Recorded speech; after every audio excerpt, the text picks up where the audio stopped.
চেঞ্জও করতে হয় না। এই যে দেখুন, আপনার আঙ্গুল দিয়ে সাবধানতার সাথে এই যে একদমই সহজভাবে চেইনটি তুলে নিয়েছি।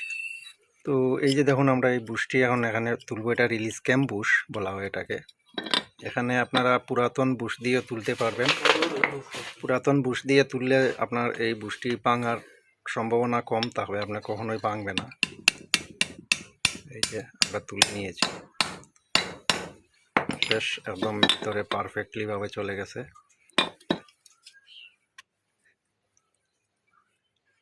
আলতো একটু জাম জাম ভাব আছে, তো আমরা একটু দেখবো এটা কোনো নাড়াচাড়া আছে কিনা। এখন আমরা রিলিজ ক্যাম কাভারের যে গাস্কেট আছে ওইটা বানাবো। এই যে দেখুন, এখানে নিজের হাতেই গাস্কেটটি বানিয়ে দিতে হবে। আমরা এখানে গাস্কেটটি বানিয়ে নেব।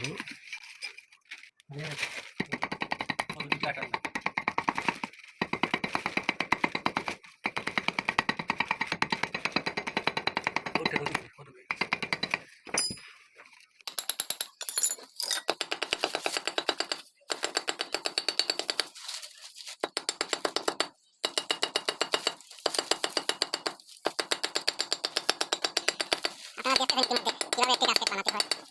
আশা করি আপনারা নতুন একদম ভালোভাবে শিখতেছেন কিভাবে একটি গাস্কেট বানাতে হয়। আপনাদের কাজে আসবে গাস্কেটটি দেখে নিন। একসময় আপনি নিজেও যখন বানিয়ে নেবেন একটা গাস্কেট। এখন তো বর্তমানে গাস্কেট কিনতে পাওয়া যায়, একসময় আমরা কাগজ কেটে কত গাস্কেট বানাতে হতো। তো বন্ধুরা, এখন আমরা এই ক্লাস প্লেট সেটিংস করব। তো আপনারা দেখতেই থাকুন। এখন আমরা এই ছোটো চেইনের যে শেফট আছে ওইটা তুলে নেব।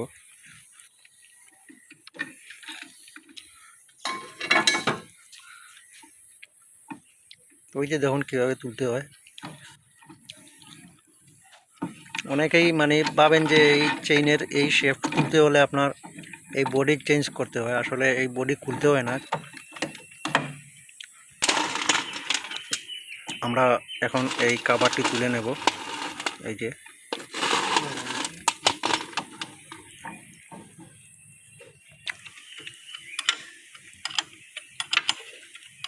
নাটগুলো টাইট করে নেবেন এক এক করে।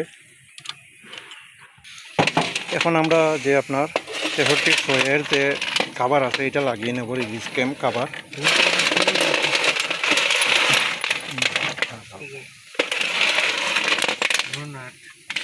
এই জিনিসগুলো দেখবেন, এই দুটোটা ঠিক এই দিকে থাকবে।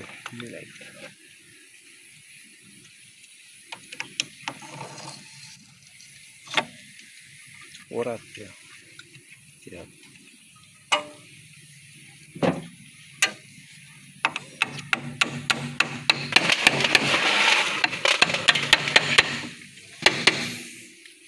নাট লাগিয়ে দেব।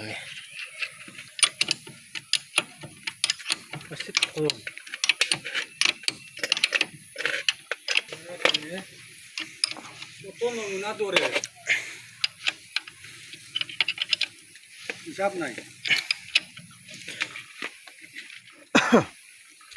আমরা ইতিমধ্যে টাইট করা শেষ।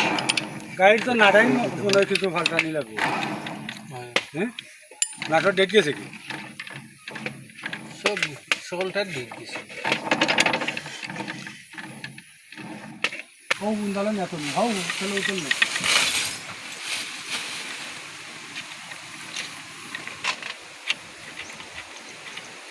এই বিয়ানে তো দেখো দেখা লাগছে না কিল্লা সঙ্গিয়া ঠিক আছে।